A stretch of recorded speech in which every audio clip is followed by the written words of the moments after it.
If you just have a couple of synergistic cables and you're putting it in with cable stew, you're just trying to get it to balance with cables that were never designed to work together, which is what most guys do. They read a good review on one kind of interconnect. Oh, I'm going to get that one. Oh, look at this great review over here. I'm going to get this one. It's a terrible way to work. What we do is we engineer a system where we have a continuity of design through all of our cables and all of our cable families.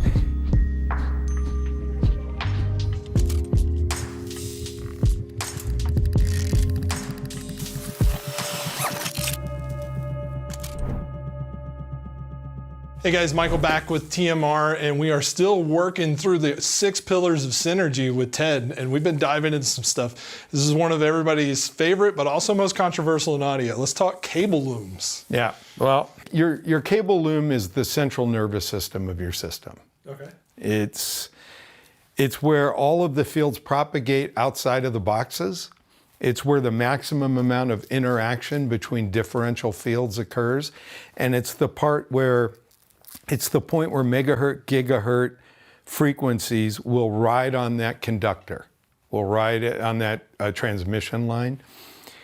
And when it rides with your audio signal, it reshapes the audio signal. You don't hear the megahertz, gigahertz directly. You hear how it reshapes the audio signal because it changes the propagation pattern of the frequencies you do hear. Okay. Changes the propagation shape. And then one of the things we do, this is one of our Ethernet cables. Guys think of Ethernet as, well, it's an Ethernet cable. It's ones and zeros. There's no 1 or 0 passing through a cable, but that's another discussion. But what does happen is all digital circuits have megahertz, gigahertz frequencies as a byproduct. And so you're sending a digital signal through your Ethernet cable, and it's behind your rack. That megahertz, gigahertz noise couples into other cables in your loom and populates all the way through to your speaker cables, reshaping the waveform, compressing sound, and creating frequency distortion, harder highs, less well-controlled bass, and truncated sound staging. What we do is we have metamaterial that plugs into either a gold or silver bullet. You plug the gold in, it changes the way the shield reacts to the signal. Gold creates a warmer, more liquid balance. Silver creates a more open, airy, detailed balance. What you do, if you have a full loom of synergistic, we have a recipe that you follow. At these locations, you're going to either use gold or silver, or in higher tiered cables, you would use either gold or master bullets. And on foundation level cables, you use UEF carbon tuning discs that stick onto the cable and interacts with that field around the cable. And those are gold and purple, purple being more open, airy, and expansive, gold being warmer and more musical, if that's what you need. Otherwise, you would interpret it as compression. So if you just have a couple of synergistic cables and you're putting it in with cable stew, you're just trying to get it to balance with cables that were never designed to work together, which is what most guys do. They read a good review on one kind of interconnect. Oh, I'm going to get that one. Oh, look at this great review over here. I'm going to get this one. Or my system's a little bright, so I've got all of these flat cables. I'm going to put in this other golden cable that is warmer and try to warm it up. It's a terrible way to work. What we do is we engineer a system where we have a continuity of design through all of our cables and all of our cable families. Then you change the way it reacts to the electromagnetic field, again, by plugging in one of 2 tuning bullets or applying a tuning disc to the cable. And if you have a full loom, there are certain areas, certain applications, preamp to power amp, speaker cables, we recommend this is the bullet for that. 100%. Gotcha. Unless you're just plopping it in, then you just listen to your 2 options. But when you have the full loom, 80% we know what to tell you to do. And then with the last 20%, you listen to your 2 options. And when you're done, you have a bespoke loom of cables that you voiced exactly to your preference and to your unique electromagnetic environment in your system. Wow, that's pretty awesome. And then some of our cables have external grounding. You see this little pigtail here? You can plug in one of our high-def ground cables, run that back to the ground filter, and you get a dramatically lower noise floor when you do that. Wow. So, and in certain applications with digital cables, we recommend that at this point of the Ethernet cable, don't ground it, create a galvanic break in the ground. Ground it here, don't ground it here. We recommend, Galileo Lux, super easy. I engineered it to not need external grounding. It doesn't have quite the resolution potential of SRX, but it's extremely musical. And by any standard, it's extremely high resolution compared to other cables on the market. And again, incredibly liquid, incredibly detailed, and you don't have to mess with all this stuff. But on our Formula One cables, we give you the option to play around with it. So I'll ask a question. I know a lot of our listeners out there right now they're kind of thinking about it, but they can't ask you.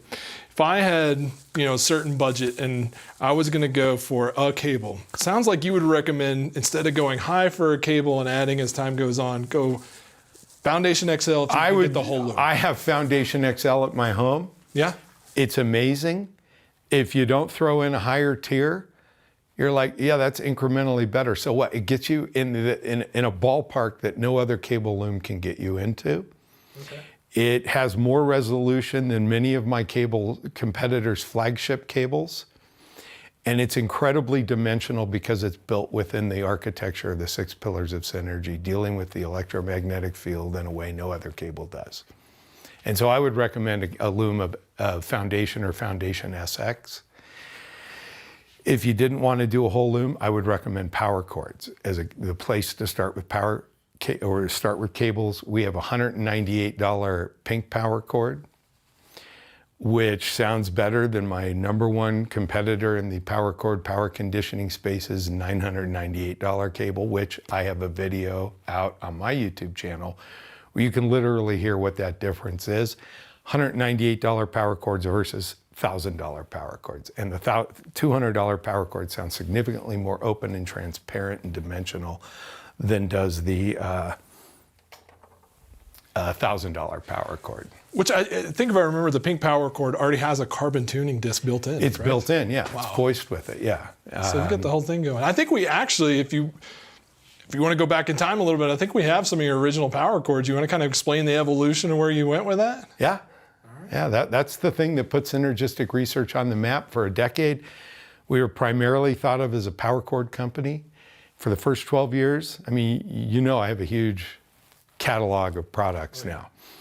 Back then, we had interconnect, speaker cables, power cords, digital cables. That's it, nothing else. It wasn't until I went sailing and came back that I had all these new ideas.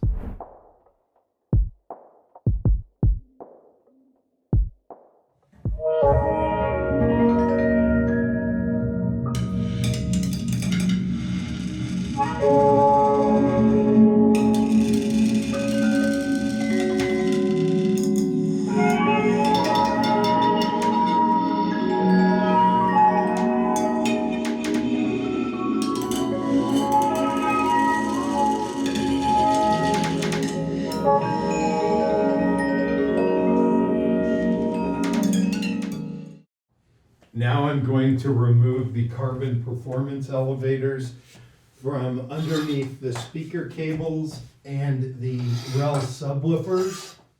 Now the cables are lying on the floor.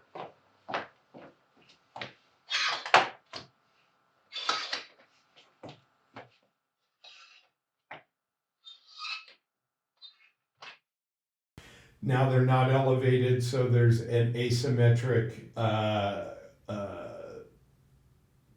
boundary layer that the electromagnetic field around the cables is now interacting with, which it was not interacting with before. I don't need to play it again elevated because we heard it the first time. And again, all of the biasing is on, so the only difference now is the cables are on the floor.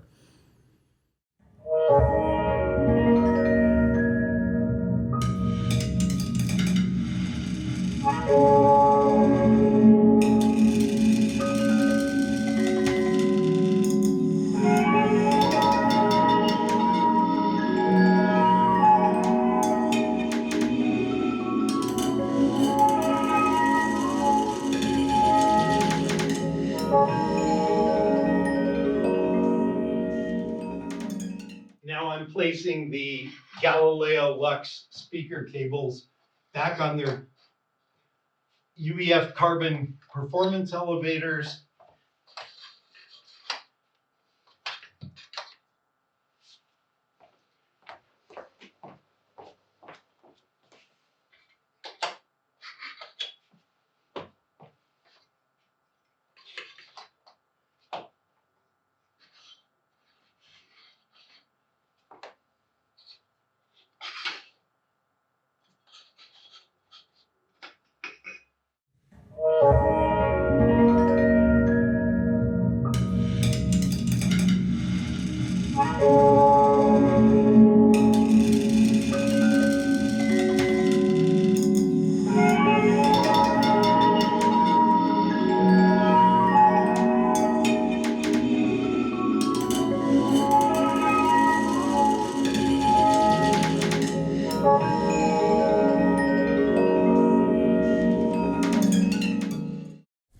All right, guys, that's cable looms. A lot of information there, so it's really good stuff. The next subject's even more interesting in some ways.